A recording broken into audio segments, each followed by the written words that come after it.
सभी को राधे राधे। जय श्रीमन नारायण। कैसे हैं आप लोग? आशा करती हूँ कि श्री हरि की कृपा आप सभी पर बनी रहे, आप सब ठीक हो, अच्छे हो। आपके अपने YouTube चैनल प्रेम भक्ति में फिर से एक बार स्वागत है। और इसी के साथ आज हम सुनेंगे श्री कृष्ण और वैद्य जी की कहानी। तो चलिए मन में श्री हरि का, श्री कृष्ण का ध्यान करते हुए कथा को सुनते हैं। वृंदावन में एक वैद्य जी थे। वह श्री कृष्ण के भक्त थे।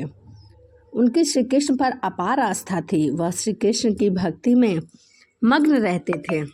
वह अपनी पत्नी से कहते हैं कि तुम को दिन भर में जितने भी सामान चाहिए एक चिट्ठी पर लिख दिया करो।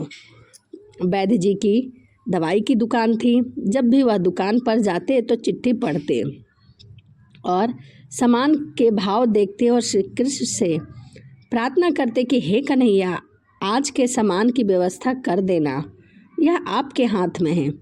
जैसे ही उन्हें उतने धन की आवश्यकता होती उसकी व्यवस्था हो जाती थी। वह अन्य मरीजों से पैसे नहीं लिया करते थे और अपने गांव लौट जाते और ईश्वर भक्ति में मग्न रहते थे। यह ही उनका हर रोज का दिनचर्या था। एक दिन वैद्य जी दुकान पर आकर चिट्ठी खोली तो एकदम से सन्न रह गए, मानो आंखों के आगे तारे चमकने लगे हों। लेकिन अगले ही पल श्री कृष्ण पर विश्वास कर स्वयं को संभाला। पत्नी ने राशन के सामान के नीचे लिखा था, बेटी के दहेज का सामान। राशन के सामान के आगे उनके भाव लिख दिए, लेकिन दहेज के सामान के आगे लिख दिया, यह कन्हैया जाने। वैद्य जी मरीजों को उनकी बीमारी पूछ पूछ कर दवा दे रहे थे कि इतने में एक बड़ी सी कार आकर उनके दुकान के आगे रुकी। उनमें से एक सज्जन गाड़ी से निकले और वैद्य जी को प्रणाम कर बेंच पर बैठ गए।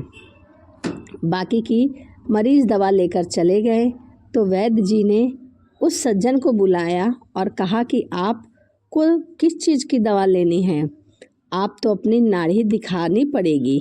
वह सज्जन विनम्रतापूर्वक कहने लगा कि वैद्य जी, लगता है आपने मुझे पहचाना नहीं। मैं आज से 15-16 साल पहले आपकी दुकान पर आया था। अब मैं इंग्लैंड में रहता हूँ। इंग्लैंड जाने से पहले ही मेरी शादी हो गई थी, लेकिन हमें बहुत सालों तक संतान का सुख प्राप्त नहीं हुआ था। हमारी कोई भी औलाद नहीं थी। हमने भारत और इंग्लैंड दोनों जगह पर इलाज कराया, लेकिन कोई फ़ायदा नहीं हुआ। फिर मुझे किसी ने आपके बारे में बताया। आपने मुझे सांत्वना दी और कहा कि निराश न हो बेटा, तुम्हारे घर औलाद जरूर होगी, क्योंकि श्री कृष्ण के खजाने में किसी चीज़ का अभाव नहीं है।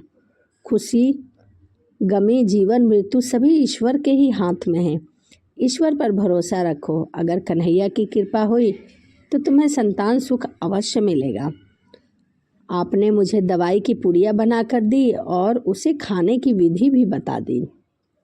आपने उन पुड़िया के लिफाफों पर श्री राधा कृष्ण के नाम लिखकर मुझे दे दिए। जब दवा लेने के पश्चात मैंने आपसे दवा के पैसे पूछे तो आपने कहा कि पैसे देने की कोई ज़रूरत नहीं है। लेकिन जब मैंने पैसे देने के लिए जोर डाला तो आप कहने लगी कि मैंने आज का खाता बंद कर दिया है। मुझे यह बात समझ नहीं आई तो आपने बताया था कि मैंने अपने घर के खर्च के लिए जितनी रकम की आवश्यकता होती है श्री कृष्ण से मांग ली है, वह मुझे मिल गई है। अब मैं किसी से भी पैसे नहीं ले सकता। आपके विचार सुनकर मैं बहुत प्रभावित हुआ और आपको प्रणाम करके घर लौट गया। घर जाकर मैंने अपनी पत्नी को सारी बात बताई। वह कहने लगी कि वह वैद्य जी जरूर देवता पुरुष होंगे, उनसे विश्वास कर दवाई खाइए। उसके पश्चात मैंने दवाई खाई और आज मेरे 3 बच्चे हुए। हम पति पत्नी हर समय आपको धन्यवाद देते हैं। वैद्य जी, मैं तो पत्नी और बच्चों के साथ इंग्लैंड में ही रहता हूँ, जहाँ वृंदावन में मेरी एक विधवा बहन रहती है। मैं परिवार सहित अपनी भांजी की शादी के लिए ही वृंदावन आया हूँ। अपनी भांजी की शादी के दहेज के सारे सामान का खर्च मैंने उठाया है। दहेज का सारा सामान इकट्ठा हो चुका था, लेकिन अचानक बीमार होने के कारण मेरी भांजी की मृत्यु हो गई। भांजी की मृत्यु के पश्चात मुझे न जाने क्यों आपकी बिटिया का ख्याल आया, क्योंकि जब मैं आपसे दवा लेने आया था तो मैंने आपकी बिटिया को देखा था। मुझे लगा कि अब तो विवाह योग्य हो ही गई होगी। इसलिए मैंने और मेरे परिवार ने यह निश्चय किया कि आपसे पूछकर दहेज का सारा सामान आपके घर पर भिजवा दिया जाए। मैं शादी के बाकी के खर्चों के लिए भी नगद पैसे देना चाहता हूँ। आपसे विनती है कि कृपया मना ना करें। उनकी बातें सुनकर वैद्य जी बहुत अचंभित हुए।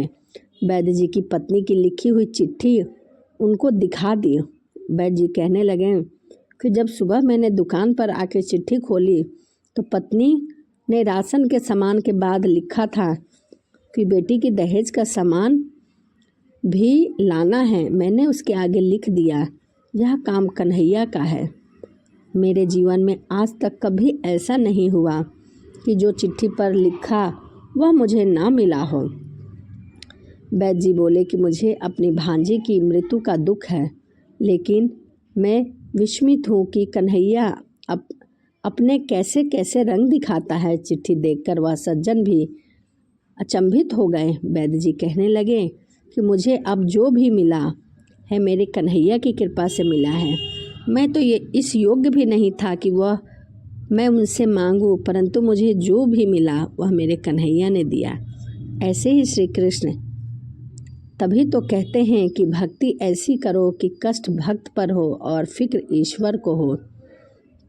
इसके कष्ट को दूर कैसे करना है, यह श्री कृष्ण का काम है, हमारा नहीं। तो यह श्री कृष्ण और वैद्य जी की कहानी है।